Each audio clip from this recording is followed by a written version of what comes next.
Itong aking sisiw na to hindi ko alam kung anong infection yung pumasok dito na gustong uminom ng tubig. Tapos palingi-lingi yan, pinapalingi-lingi niya yung ulo niya. Tapos maatras-atras pa siya.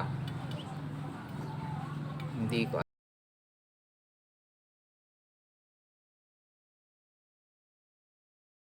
alam kung namatay yung mga paa niya o namayat. Pinainom ko na ng Betracin Gold to, pero parang walang epekto sa kanya. Ayun din yung isa.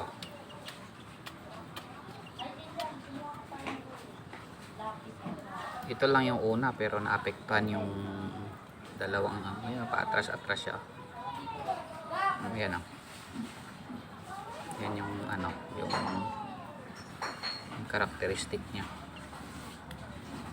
Pinainitan ko sa araw kasi baka makuha pa yung niya, virus niya. Ayun yung isa.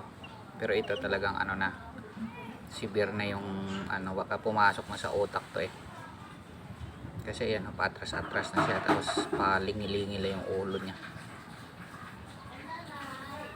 Ayun yung isa. Affected na rin siya, nahawa.